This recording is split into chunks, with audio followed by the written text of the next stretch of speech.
বা এটা কথার কথা না। জান্নাত জিনিসটা, জান্নাত জাহান্নাম জিনিসটা গল্প গুজবের ইস্যু না, সিরিয়াস ইস্যু। হয় জান্নাত নয় জাহান্নাম।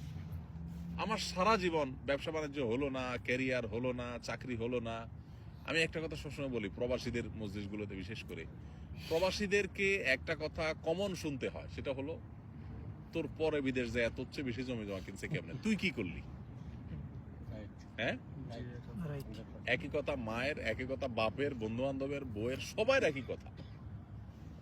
তোর লগে একসাথে গেছে, যা 20,000 টাকা পরিশোধ করছে, দেনা দায় পরিশোধ করছে, এলাকার জমি জমা সব কিনা ভরায় ফেলতেছে, বাজারে দোকান নিছে, শুনছি ঢাকাও ফ্ল্যাট বুকিং দিছে। আর তুই কি করস? তোর সাথে একসাথে গেছে, প্রতি বছর একবার করে আসে, তুই 3 বছর আসতে পারস না, তোর টাকা হয় না, কি করলি তুই? এই কথাগুলো খুব বেশি শোনা লাগে না আপনাদের? এটা কেন হয়? ওই যে বললাম, পুরা ফ্যামিলিকে টাকা দিবেন, এটা তার মাথা ঢুকাইছেন, আপনার মাথাও পোক ঢুকছে, তার মাথাও পোক ঢুকাইছেন। সেও মনে করে টাকা দিতে পারলেই ছেলে আমার সাকসেস,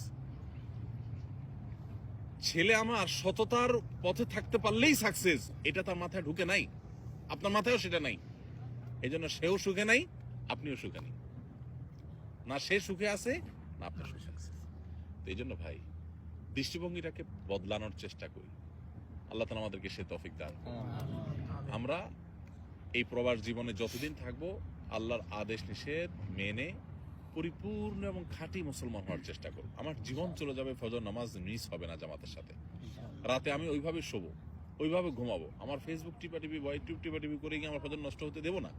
যে চাকরি করতে গেলে আমার নামাজই হয় না, ইবাদতই হয় না, চাকরি আমি করবো না। এখানে আপনাদের জন্য কত সহজ ভাই, যারা ইউরোপ, আমেরিকা, পশ্চিমা দেশগুলোতে চাকরি করে, শতকরা কত % মানুষ হালাল চাকরি করতে পারে সেটা একমাত্র আল্লাহ ভালো জানেন। অফিসে ছেলে মেয়ে যে মিক্সিং যে পরিমাণ হয়, চাইলেও নিজেকে বাঁচাতে পারে না। মিউজিক ছাড়া মাথা ঘোরানোর কোনো জায়গা নাই, সব জায়গায় টয়লেটের ভিতরে মিউজিক, এমন অবস্থা।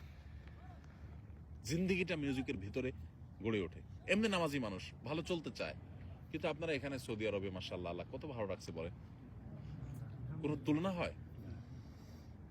হাজারটা দুঃখ হয়তো আপনার থাকতে পারে, কিন্তু আপনি এখানে উপার্জন করতে গিয়ে ভেজাল পৃথিবীর যে কোনো দেশের তুলনায় সবচেয়ে কম, কম ভেজাল।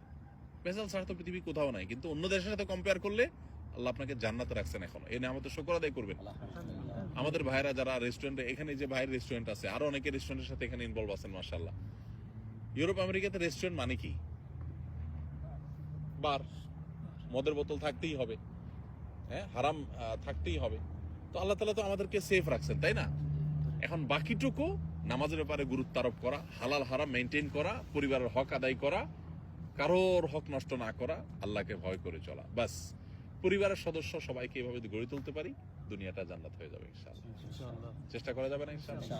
আল্লাহ আমাদেরকে তৌফিক দান করুন। জাযাকুমুল্লাহ খাইর, জাযাকুমুল্লাহ খাইর, বারাকাল্লাহ ফিক। রাত হইছে, আমরা আর লম্বা করলাম না। দৃষ্টিভঙ্গিটাকে পাল্টাই, টাকা নয়, ঈমান আমলই মানুষকে সুখী করে। ঠিক আছে না ইনশাআল্লাহ?